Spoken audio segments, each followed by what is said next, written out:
Hello dear viewers, this is ERi-TV English news broadcaster for this hour. Wishing you a happy new year is me Bersa Bataghla. We'll begin the broadcast with the major headlines for today. Musical concert for New Year 2025 celebrations hosted at Cinema Roma. The National Union of Eritrean Women focuses on strengthening organizational capacity. India launches its first space docking mission. And 2024 fruitful year of China-Zambia ties. On your domestic reports, in celebration of the New Year 2025, the Commission of Culture and Sports, in collaboration with the National Holidays Organizing Committee, hosted a musical concert on 31st December at Cinema Roma in the capital, Asmara. The event was attended by a number of government officials, PFDJ members, diplomats, and invited guests. It featured a blend of cultural and national artistic performances, including poetry and dance. The 2-hour concert was broadcast live on ERi-TV. In related news, the Eritrean people, both within the country and abroad, welcomed the New Year 2025 with great enthusiasm and hope.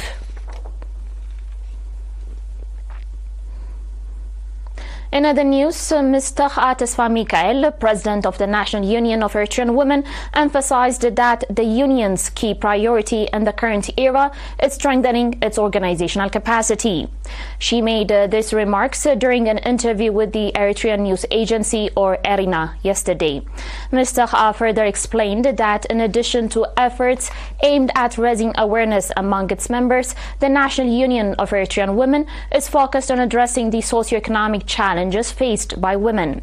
This includes providing vocational training programs as well as offering microfinancing and credit opportunities, which have produced encouraging results. Over the past few years, the union has dispersed approximately 50 million NAFA and microcredits to over 15,000 female beneficiaries. These women have used the funds to engage in small-scale agriculture and trade. Notably, 85% of the loans have already been repaid. Regarding vocational training, Mr. highlighted the union's ongoing efforts to expand such programs in collaboration with partners. These programs, which are offered across all 6 regions of the country, include training in weaving, sculpture, and various handcrafts. The union also provides trainees with financial and material support, as well as livestock to assist them in their enterprises. The union also recognizes outstanding female students by awarding them encouragements to enhance their participation in regular education programs and to help them become more competitive in their academic endeavors. Furthermore, the union has distributed and installed 78 water pumps across all regions to encourage greater female involvement in agricultural activities. In addition to these initiatives, Mr. mentioned that the National Union of Eritrean Women, in collaboration with partners and regional branches, is involved in the construction of training centers, community halls, and maternity waiting homes in various locations, including Masawa, Karen, Barantu, Qushat, Ti'o, Ilaber'et, Asmat, Ad-Dukhala, Asab, Tessenei, Ad-Qayih, Mandafera, and Haikota. Several of these projects have already been completed. A dam is currently under construction in the Hadida administrative area of Saganeti subzone to provide a reliable source of drinking water for animals. The dam will benefit several villages within the Hadida administrative area, including Hadida, Barakhit Abbay, and Barakhit Nishtay. According to reports, 70% of the dam's construction has already been completed. In an interview with ERINA, Engineer Gabras Gabiher Kifle, a water and soil conservation expert in the southern region, explained that the dam is being built in a central location and will stand 7 meters high and 54 meters wide. The construction project is being carried out with the active participation of residents from the 3 villages as well as members of the defense forces.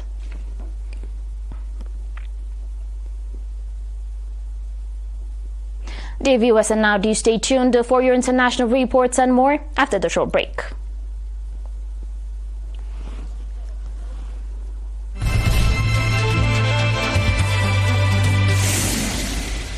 Welcome back.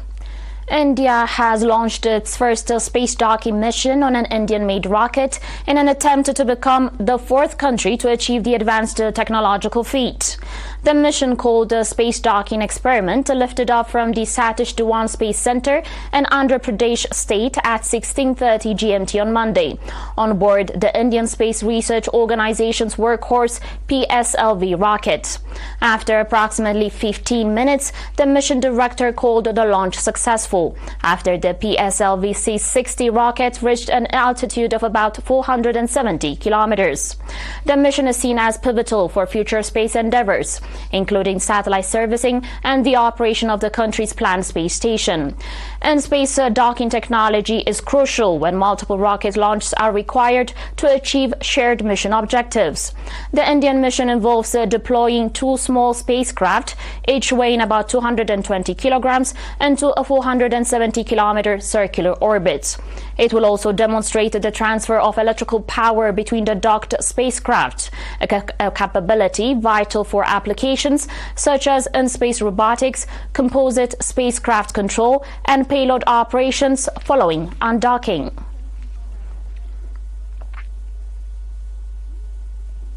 On today's final report, the year 2024 has been fruitful for the China-Zambia cooperation as the two countries celebrated 60 years of diplomatic ties, spurred by the elevation of the cooperation to a comprehensive strategic and cooperative partnership following a state visit to China by Zambian President Hakainde Hichilema in September 2023. The two countries designated 2024 as the Year of Business Cooperation as well as the Year of Culture and Tourism. Han Jin, the Chinese ambassador to Zambia, said during a ceremony to commemorate 60 years of ties that the commemoration of the anniversary of the establishment of diplomatic relations could not have taken place at a better time, and was aiming to carry forward the traditional friendship between the two countries from generation to generation. For his part, President Hichilema said the relationship between the two countries has reached its best in history, and Zambia will never forget the valuable support from the Chinese government and people over the past 60 years. To celebrate the anniversary, a number of activities have been held and several cooperation agreements inked to enhance the ties.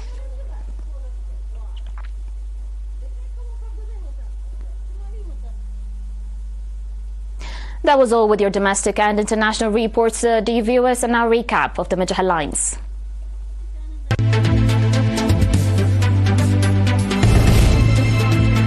New Year 2025 celebrations hosted at Cinema Roma.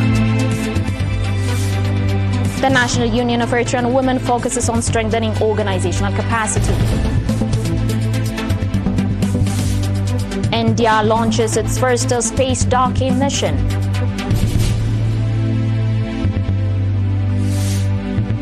And the 2024 fruitful year of China and Zambia ties. Wishing you a happy new year again is me Bersabet Taghla. Thanks for watching.